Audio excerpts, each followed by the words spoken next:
عزيز حكيم هل ينظرون إلا أن يأتيهم الله في ظلل من الغمام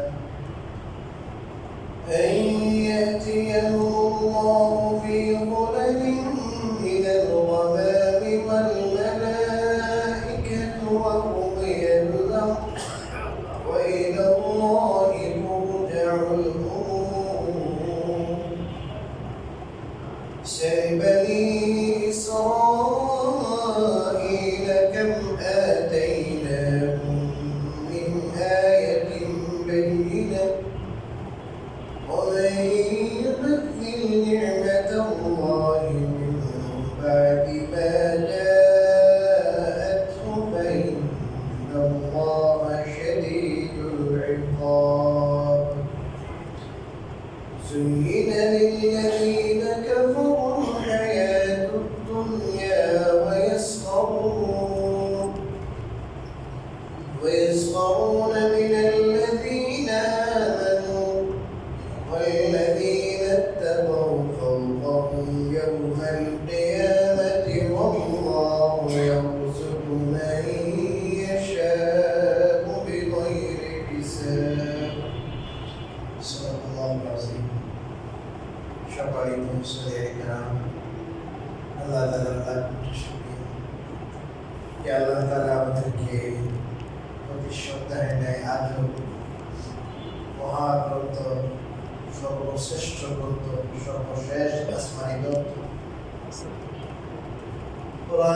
কোরআনে কারীমের তাফসীরের মজলিসে আমাদেরকে বসার তৌফিক দান করেছেন আলহামদুলিল্লাহ। আমি আজ আপনাদের সামনে সূরাতুল বাকারা 210 থেকে 212 নম্বর আয়াত পর্যন্ত তেলাওয়াত করেছি।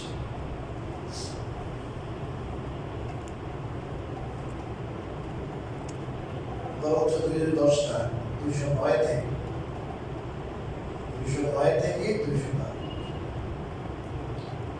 আয়াতগুলো তাফসীর আগের আয়াতের সাথে সম্পৃক্ত হিসাবে আগের আয়াতের শুধুমাত্র তর্জমাটা করে দিয়েছি। আল্লাহ তাআলা বলেন ইয়া আইয়ুহাল্লাযীনা আমানু হে ঈমানদারগণ তুদখুলু ফিস-সিলমি কাফা তোমরা পুরোপুরিভাবে ইসলামে প্রবেশ করো ওয়ালা তাত্তাবিউ খুতুওয়াতিশ শাইতান আর তোমরা শয়তানের পদাঙ্ক অনুসরণ করো না ইন্নাহু লাকুম আদুউম মুবিন কারণ সে তোমাদের সুস্পষ্ট শত্রু। আয়াতের তাফসীর গত সপ্তাহে হয়েছে। শুধুমাত্র আয়াতের শেষের অংশ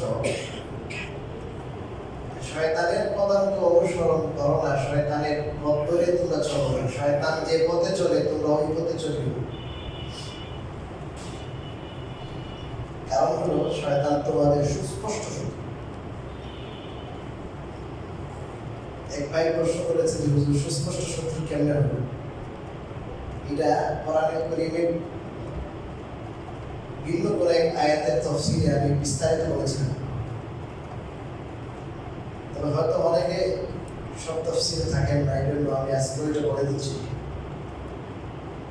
আগের আয়াতের যে মূল অংশ যেটা ইসলামে পরিপূর্ণভাবে প্রবেশ করে এগুলো আমি বিস্তারিত করেছি। শয়তান আমাদের সুস্পষ্ট শত্রু হলো কেমন? শয়তানের পথ ধরে চলো না, শয়তান যে পথে চলে ওই পথে চলিও। আরেকটা প্রশ্ন এটাও বলি, শয়তানকে আপনারা দেখছেন? মনে করে একটা গরুর দিকে গেলে কাদা মাটি থাকলে বা ভালো মাটি থাকলে দেখা যাবে যে গরুর দিকে কি গেছে, দেখা যাবে না? ছিল থাকে ঢালাই করছে, রাস্তা ঢালাই করছে, এখন এখানে কোনো ভাই ভুলবশত হাইটে চলে গেছে, এখন কিন্তু পদচিহ্ন দেখা যাবে কিন্তু। এখন এই যে পদচিহ্ন এগুলোকে ফলো করে করে যদি পড়া দেওয়া, এটার নাম হলো খুতুওয়াত, ইত্তেবায়ে খুতুওয়াত, মানে পদচিহ্নের অনুসরণ। এর অর্থ কি? যে ওই লোক যেভাবে গেছে, যেখানে পা দিছে আপনি ওইখানে পা দিলেন। শয়তান তো আমরা দেখি নাই, দেখছেন শয়তান? তাহলে শয়তানও দেখেন নাই শয়তান কোন পথে যায়, কোথায় পার আমি বান্দা কি করি নেই দেখি নাই। তা আল্লাহ বললেন তোমরা শয়তানের পদাঙ্ক অনুসরণ করো না। শয়তান দেখি নাই, শয়তান কোন পথে যায় তাও দেখি না, তাহলে অনুসরণ করবো কেমনে আর না করবো কেমনে? এটা বুঝতে হবে। বুঝছেন? শয়তান তো দেখি নাই, শয়তান দেখলে বুঝতাম যে শয়তান এই পথে গেছে, তাহলে এই পথে যাওয়া যাবে না। শয়তান যেখানে যেখানে শয়তানের পদচিহ্ন আছে ওদিকে পাড়া দেওয়া যাবে না। এখন দেখি নাই, এটার উত্তর হলো কোরআন ও হাদিসের যে পথ আছে, কোরআনের পথ, হাদিসের পথ, আল্লাহর নির্দেশিত পথ, এটা সত্য পথ, দ্বীনের পথ, শরীয়তের পথ। এর উল্টা যেটা আছে এটাই হলো শয়তানের পথ। মনে করেন আপনি ফজরের নামাজে আসবেন, আযান হইছে, এখন যদি আপনি আসেন তাহলে আল্লাহর পথ আছে, শরীয়তের পথ। আর আয়েশা যদি ঘুমান ওটা হলো শয়তানের পথ, ওটাই শয়তানের পথ। শয়তানের হাদিস শরীফে রাসূল করিম সাল্লাল্লাহু আলাইহি ওয়াসাল্লাম বলেছেন, যখন মানুষ ঘুমায় তখন তার এই ঘাড়ে শয়তানের 3টা গিট দিই। কয়টা গিট? 3টে গিট। যখন আযান হয় বা তাহাজ্জুদের সময় হয়, কেউ উঠে গেছে আল্লাহর জিকির করার জন্য, উঠে গেছে, জাগ্রত হয়েছে, রাসূলুল্লাহ সাল্লাল্লাহু আলাইহি ওয়াসাল্লাম বলেন একটা গিট ওপেন হয়ে গেছে, শেষ, খুলে গেছে। এখন যদি কেউ উঠে ওযু করে দ্বিতীয় গিট কি খুলে যায়। আর কেউ যদি উঠে নামাজে লেগে যায় বা মসজিদে এসে যায় তাহলে 3 নম্বরটাও কি খুলে যায়। আসবাহা নাশীতান নফস তাইয়িবান নফস, সে সকাল করে তার মনটা খুব প্রফুল্ল, মন কি প্রফুল্ল। আর যে মানুষ সে আযান হওয়ার পরও ঘুমিয়ে থাকে, আযান শুনতেছে, এলার্ম দিচ্ছে, মজার বিষয়, সামনে শীত আসতেছে অথবা বেশি গরমের দিন, রাত ছোট থাকে, ওই সময় ঘুম পুরা হয় না। আর এই যে ফেসবুক নামক একটা অভিশাপ আছে, অভিশাপ বলতে হবে, কারণ এটা ভালো ক্ষেত্র থাকলেও বেশিরভাগ ক্ষেত্রটা মন্দ। এটার কারণে কি একটু পর দেখি, এটা এমন একটা নেশা, সবাই কেমনে যায় টেরো হয়ে যাবে। ঠিক নেই, ইউটিউব দেখতেছে, ফেসবুক দেখতেছে, স্ট্যাটাস দিতেছে, কমেন্টস করতেছে, কেমনে সময় গেছে খবরই নেই। এখন বেটা রাত্রে ঘুমাইছে 1টা 2টায়, এখন ফজরের আযান শুনেও ঘুমাইতে করতে পারে না, তাহলে ওই গিটটা আছে। ঘুমাইতে উঠে ওযু করে নাই, ওটাও ওপেন হয় নাই, আর নামাজও পড়ে নাই। এখন 6টা 7টা বাজে উঠে অফিস টাইম, তো অফিসে যেতে হবে। এখন কেউ আছে মানে কিছু হলো হুজুর আছে নামাজ 2 রাকাত পড়ে, আর কেউ আছে নামাজই নাই। হাদিসে আছে রাসূলুল্লাহ সাল্লাল্লাহু আলাইহি ওয়াসাল্লাম বলেন, ওই ব্যক্তি যে নামাজও পড়লো না, এই 3টা গিট নিয়ে সে উঠলো, আসবাহা খাবিসান নফস, তার মনটা খাবিস, কাসলান, অলস, তার স্বভাবের মধ্যে আলস্য থাকে, ভালো লাগে না। এটা আপনারা পরীক্ষা করে দেখবেন, যে মানুষের ফজরের নামাজ পড়ে, এই মানুষের আগে বাগে ঘুমায়, এই মানুষ ফজরের আগে উঠে ওযু করে ঠিক মতো নামাজ পড়ে, ওই মানুষের ফজরের অবস্থা, সকালের মানুষের অবস্থা। কোনদিন যদি আপনার ঘটনা ঘটে দেখবেন, আপনি ফজরের নামাজ পড়তে পারেন নাই, পরে উঠছেন, তো ওই দিন দেখবেন সকালটা মন ভার, কি লাগে না, ভালো লাগে না। কেন ভালো লাগে না? ওইটা হলো শয়তানের পদাঙ্ক শুরু করছে। শয়তানে কি কিছু জানেন? আলাইকা লাইলুত তাগীদিয়া, তুমি এখন কেন উঠবা? মধ্যে শয়তান দিতেছে হাইয়া আলাস সালাত, কি মধুর করে আওয়াজ দিছে, আসেন নামাজে, আসেন নামাজে, কাপু সালাত, হাইয়া আলাল ফালাহ বলছে দ্বিতীয়বারে, কামিয়াবির রাস্তা এটা। এটা হলো শয়তানের রাস্তা না, এটা রহমানের রাস্তা, আল্লাহর রাস্তা, দ্বীনের রাস্তা। আর শয়তানের কাছে তুই দোয়া, শয়তানে বলে রাত এখনো বড় আছে, কি আছে, রাত এখনো বড় আছে, লম্বা আছে, তুমি ঘুমাও। 10 মিনিট উঠে নাই, এক খেলায় 7টা আছে না নাই, সবাই ঢুকেতে চাই ঘুরবা না, নামাজ দিবে না, একটু উঠতেছে উঠতেছে উঠতেছে, এবার এটা কোরআন হাদিসের বিপরীত। আপনি নামাজের দিকে ডাকছেন মসজিদ সাহেব, এটা আল্লাহর রাস্তা, নামাজে আসলেন না, এটাই হলো শয়তানের রাস্তা। কোরআন সুন্নাহর যত আদেশ আছে, নিষেধ আছে, এগুলো যদি মেনে চলি এটা আল্লাহর রাস্তা, রাসূলের রাস্তা, সুন্নাহর রাস্তা। আর এর উল্টা যেগুলো আছে সবই শয়তানের রাস্তা। শয়তান এগুলো বলে যে এটা করো, সুন্নতের রাস্তা বাদ দিয়ে বেদাতের রাস্তা, সব শয়তানের রাস্তা। তো কি শয়তানের রাস্তা? তো শয়তানের রাস্তা এরকম না যে এখানে দাগ দেওয়া আছে এটা শয়তানের, এটা আল্লাহর। কোরআন হাদিসের রাস্তা, দ্বীন ও শরীয়তের রাস্তা, এগুলো হলো আল্লাহর রাস্তা, সিরাতে মুস্তাকিম, সোজা রাস্তা, জান্নাত পর্যন্ত গেছে ওইটা। আর এর পাশে যা আছে এই সবগুলো কিসের রাস্তা? শয়তানের রাস্তা। আমরা যদি শরীয়তের নিষেধ বুঝি, শরীয়তের আদেশ বুঝি, তাহলে আমরা বুঝতে পারবো এর উল্টা যা আছে সবই কি শয়তানের রাস্তা। যত গুনার রাস্তা, যত গুনার কাজ, সব শয়তানের রাস্তা। আপনি গুনার কাজে যাচ্ছেন, আপনার পা চলতেছে, হাত চলতেছে, চোখ চলতেছে, তাহলে শয়তানের পদার্থ অনুসরণ করতেছে। এই কথা কি বুঝতে পারলাম? এরপরে আল্লাহ বললেন যে কি শয়তান তো আমাদের স্পষ্ট শত্রু। প্রশ্ন হলো শয়তান দেখি কি নেই, স্পষ্ট শত্রু কোথা থেকে? শয়তান স্পষ্ট শত্রুর অর্থ হলো যে তুমি তো আল্লাহর প্রতি ঈমান রাখো, রাসূলের প্রতি ঈমান রাখো, তাহলে আল্লাহ এবং আল্লাহ রাসূল জান্নাতের দিকে ডাকে, তোমাদের চিরদিনের ঠিকানা, আসল ঠিকানা জান্নাত। আর শয়তানে তোমাদেরকে নিয়ে যেতে চায় জাহান্নাম। আল্লাহ বলেন তোমাদের আদি পিতা হযরত আদম, তাকে সম্মান দেওয়ার জন্য আমি বলেছিলাম সিজদা করতে, কিন্তু কতটা হিংসুক হইলে সে আবে মডাল করার বড় সম্মান জানায় নাই, রেসপেক্ট করে নাই। হযরত আদম আলাইহিস সালাম কেন তাকে আল্লাহ তাআলা সম্মান দিলেন? আর কেনই বা তাকে বলা হবে? সে বলে আমি তো মাটি তৈরি, আদমের সামনে মাথা নত করতে পারবো না, তাকে আমি সম্মান প্রদর্শন করতে পারবো না। তো এখান থেকে একটা স্পষ্ট বোঝা গেল সে আমাদের কি না, দুস্থ না, সে আমাদের দুশ্মন। এবং এর পরবর্তীতে স্পষ্ট এই জন্য যেহেতু আমাদের কাছে কোরআন হাদিসের বর্ণনাগুলো স্পষ্ট, এই সুবাদে স্পষ্ট না দেখলেও আল্লাহর সাথে ওই সময় সে আল্লাহ রাব্বুল আলামিন তাকে বলছেন গেট আউট, যাও বাইরে, জান্নাত থেকে বাইরে হও। জান্নাতে ছিল তো, কেন তুমি আমার আদমকে তুমি কি করো নেই, সিধা দেও নাই কেন? এইগুলো তুমি গেল। এখন সে কইছে এত রাগ, আল্লাহ আমারে গেট আউট করছে ঠিক, তবে আমারে আপনি একটু অবকাশ দেন, সময় দেন। আমজিরনি ইলা ইয়াউমি ইউবআসুন, কিয়ামত পর্যন্ত আমাকে সময় দেন আপনি। আল্লাহ বললেন ইন্নাকা মিনাল মুনজারিন, যা তোরে কি দেওয়া হলো, সময় দেওয়া হলো। তার কাজ কি?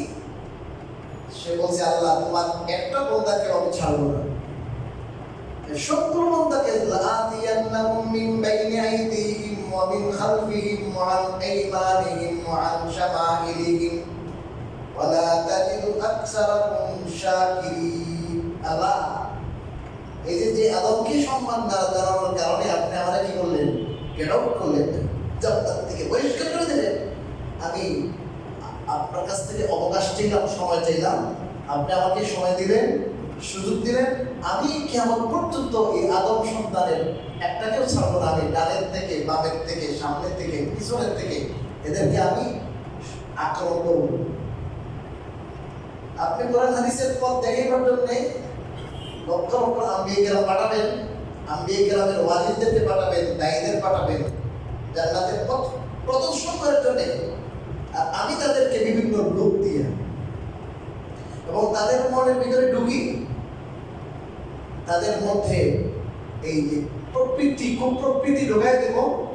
আর তাদের শাহওয়াত এবং খায়েশাত এগুলোকে তারা চরিতার্থ করার জন্যে তারা গুনাহের কাজ করবে। এই গুনাহের কাজে উদ্বুদ্ধ করো, গুনাহের কাজে উদ্বুদ্ধ করবো এবং মনের ভিতরে ঢুকি কুমন্ত্রণা দিব, এমন কুমন্ত্রণা দিব একটাকে ছাড়বো না আপনার কিছু নির্বাচিত বান্দা ছাড়া। কি কিছু মনোনীত নির্বাচিত বান্দা ছাড়া আমি একটারও ছাড়ব না। বেশিরভাগ বান্দাকে আপনি শুকুর গুজার পাবেন না, আপনার বান্দা হিসাবে আপনার নেয়ামত পাইয়ে শুকুর গুজারি করবে, এটা পাবেন না। ওয়ালা তাজিদু আকসারহুম শাকিরিন।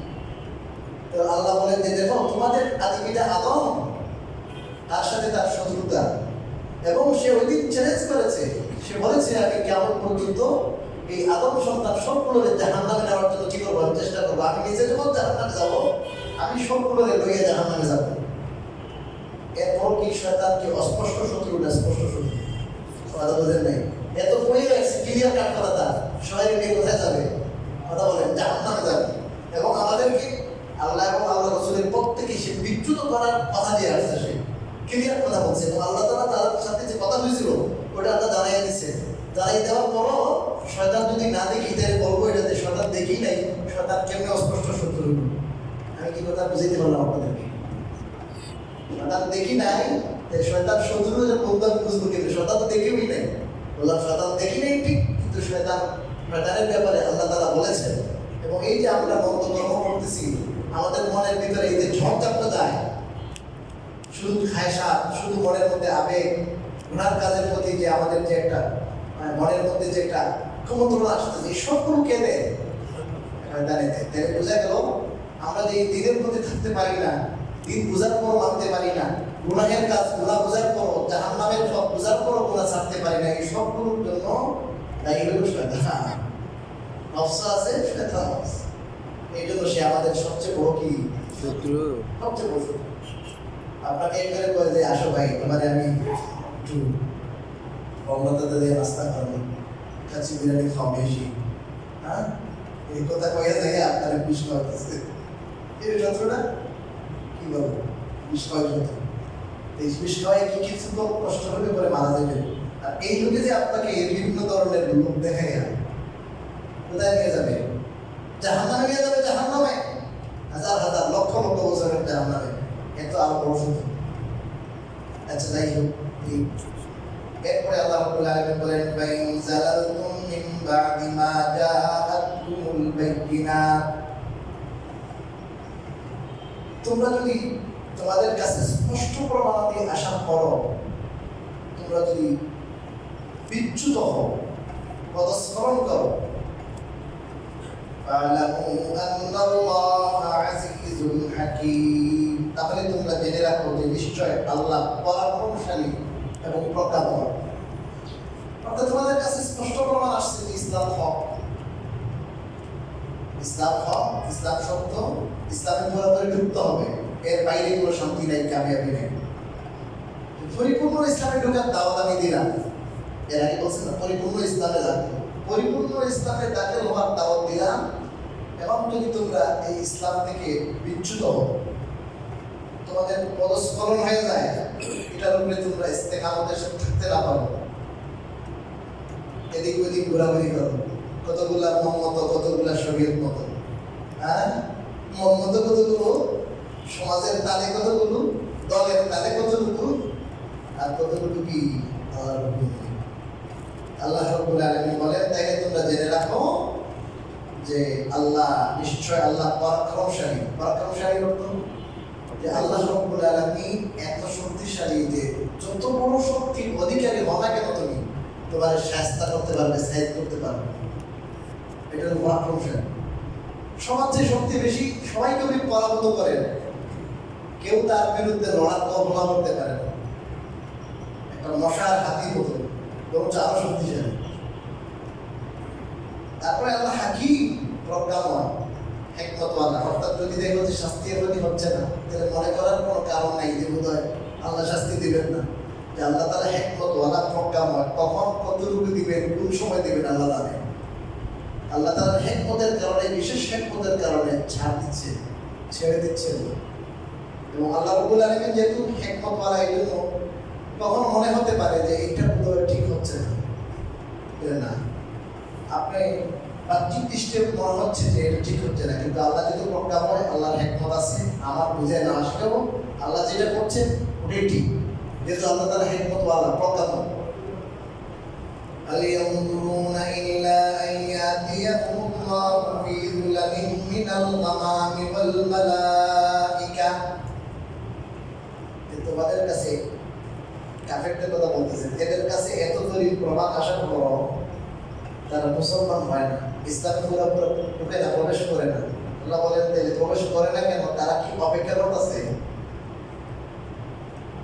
যে আল্লাহ তাদের কাছে আসবেন মেঘের ছত্র ছায়া? কিসের ছত্র ছায়ায়? মেঘের মেঘ বুঝেন তো, মেঘ, এবং তার ফেরেশতারা আসবেন। ওয়াকুযিয়াল আমর, আর সব বিষয়ে ফয়সালা হয়ে যাবে। ওয়া ইলাল্লাহি তুরজাউল উমুর, আর সব বিষয় তো আল্লাহর কাছেই প্রত্যাবর্তিত। এই আয়াতের তাফসীর বোঝার জন্য অনেক বেশি বোঝার দরকার, কিন্তু সময় কম, এই জন্য সংক্ষেপে বলতেছি। আল্লাহ তাআলা এটাই বলতেছে যে তারা যেহেতু সব প্রমাণাদি আমি খুলে খুলে বলার পরও এখন তারা ঈমান আনে না, পুরোপুরি ভাবে ইসলামে ঢোকে না, তবে কি তারা কিয়ামতের অপেক্ষা করতেছে? কিয়ামতের দিন আল্লাহ রাব্বুল আলামিন বিচার কার্য সম্পাদন করার জন্য মানুষের সামনে দেখা দিবেন, এবং ওই দিন ফেরেশতারাও আসবে। এটাই বলছেন আল্লাহ তাআলা।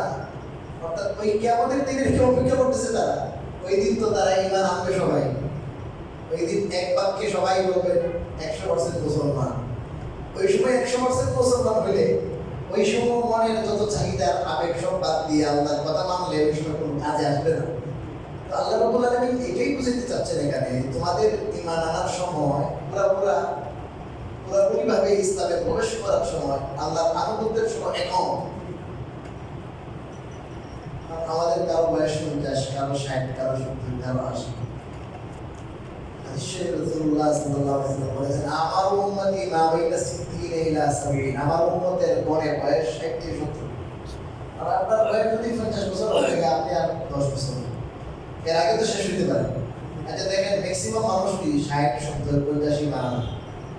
আচ্ছা ধরেন আপনি আপনার এই কাফরুল এলাকায় আপনার সামনে এই বছরে রোজার পর থেকে এই বছরে যে কয়জন মানুষ মারা গেছে, ধরেন 20 জন। এই 20 জনকে আপনি একটু ফলো করেন, দেখেন কারো বয়স দেখবেন 60, কারো 40, কারো 70, 80। এবারে যে ধরেন আপনি 70 করেন, আপনি হিসাব করে দেখেন যে এই যে 20 জন মারা গেল 70 বছর 60 বছরে মারা গেল, আমার বয়স তো 65, আমি তো 5 বছর বাঁচব। কথা সর্বোচ্চ 80 যদি ধরেন তাহলে কত? বলে আমি 15 বছর বাঁচব। আমি হেদায়েত হবো কবে? আল্লাহর পথে যাবো কবে? আমি তো শুধু দুনিয়া নিয়ে আসছি, দুনিয়ার দান্দায় আছি। আল্লাহ বলতেছে এরা কি অপেক্ষা করতেছে ওই দিনে, কিয়ামতের দিনের অপেক্ষা করতেছে। হেদায়েত হবে কিয়ামতের দিন, ওই সময় তো কোনো কি আসবে না, কাজে আসবে না। কাজে আসবে এখন যদি আপনি আল্লাহকে ডাকেন একবার, আল্লাহর দিকে আপনি আস্তে আস্তে হেঁটে হেঁটে আগান, আল্লাহর রহমত দৌড়াই। আপনার যদি কি আপনি 1 হাত আল্লাহর দিকে আগান, আল্লাহর রহমত 2 হাত আগান। আল্লাহকে ডাকতে দেরি, কিন্তু আল্লাহ সাড়া দিতে দেরি নাই। কোরআনে বলেছেন আল্লাহ তাআলা, ওয়াইজা সাআলাকা ইবাদি আন্নী, আমার ব্যাপারে যখন আমার বান্দারা আপনার কাছে জিজ্ঞাসা করে, তারপরে বলেন ফাইনি কারীব, আমি তো কাছে আছি। উজিবু দাওয়াতাদ দাঈ ইযা দাআন, কোন আহ্বানকারী, কোন দোয়াকারী যখনই দোয়া করে আমি তার ডাকে সাড়া দিই। আর ওই দিন 1000 বান্দা, লাখ বান্দা, কোটি বার আল্লাহকে ডাকলে কোনো সাড়া নাই। ওদিন চোখের পানি শেষ হয়ে আপনার চোখের থেকে রক্তের বন্যা প্রবাহিত হবে। এখন ডাকলেই হলো, একটু মন খুলে একটু আল্লাহকে বললেই হলো। এখন বলতে দেরি, কবুল হতে দেরি নেই। আল্লাহ তওবাকারীকে পছন্দ করেন। ওই দিন কোটি বার তওবা করলে কোনো কাজে আসবে না। এই জন্য আল্লাহ বলেন তারা কি অপেক্ষা করতেছে ওই দিনে, যেদিন আল্লাহ নেমে আসবেন ফি যুলালিম মিনাল গামাম, কিসের ছায়া তলে? মেঘের ছায়া তলে। আর ফেরেশতারা আসবেন। ইবনে কাসির, হাফিজ ইবনে কাসির লিখেছেন আল্লাহ তাআলা নেমে আসবেন কেমনে? আল্লাহ আসবেন একটু ঠিক, আল্লাহ রাব্বুল আলামিন আসবেন, আল্লাহ বিচার কার্য করবেন। ওখানে 70,000 পর্দা থাকবে। কত হাজার? 70,000। এই 70,000 পর্দার মধ্যে অন্ধকারের পর্দাও আছে, নূরের পর্দাও আছে, পানির পর্দাও আছে। পানির পর্দা, নূরের পর্দা, জুলুমাত এবং অন্ধকারের পর্দা, এক বর্ণনা ইবনে কাসিরে আছে, তাফসীর ইবনে কাসির। 70,000 পর্দা। এগুলো একটা পর্দাও যদি দুনিয়ায় আল্লাহ তাআলা চাক করে দেন, একটা পর্দা যদি ফেটাই দেন, দুনিয়াতে টিকতে পারবে না। এমন আল্লাহ রাব্বুল আলামিন ওই 70,000 নূর আল্লাহ রাব্বুল আলামিন সেখানে নামবেন। আর ফেরেশতারা প্রথম আকাশ বিদিত হবে, প্রথম আকাশের ফেরেশতারা সবাই কাতারবন্দি হয়ে ওনারাও আসবেন। দ্বিতীয় আকাশ ফাটবে, ওই আকাশের নিয়োজিত ফেরেশতারা ওনারাও আসবেন। এভাবে 7 আকাশের পরে আরশে আযমের ফেরেশতারাও আসবেন। ওই দিন আল্লাহ রাব্বুল আলামিন বিচার কার্য সম্পাদন করবেন। মকুজিয়া নাম ওই দিন যে যা করেছেন সবকিছু কিভাবে ফয়সালা হয়ে যাবে। এখন যদি দেখছো তোমাদের ফয়সালা হচ্ছে না, আর মন মতো চলো, কোরআন সুন্নাহর তার ধারণা, ওই দিন সব ফয়সালা হয়ে যাবে। আর সব বিষয়ে আল্লাহর কাছে প্রত্যাবর্তিত হয়, আল্লাহর কাছে যাওয়া ছাড়া কোনো উপায় নাই। ফয়সালা আল্লাহ করবেনই। অতএব এখন কোরআন হাদিসের বর্ণনা আল্লাহর স্পষ্ট যে সমস্ত বাইনা প্রমাণাদি আছে, এগুলো দেখার পরও মুসলমান হচ্ছ না, ইসলাম ভালো লাগে না, ইসলামের বিধানে পুরোপুরি তুমি প্রবেশ করো না, তোমার জন্য হুঁশিয়ারি বার্তা। ফয়সালার সময় আসতেছে, ওই সময় সব ফয়সালা হয়ে যাবে। ফয়সালা হওয়ার আগেই এখন ঠিক হয়ে যাও, হেদায়েত হয়ে যাও। এটা হলো ইহায়াতের বার্তা। আমাদের সময় তো শেষ হয়ে গেল।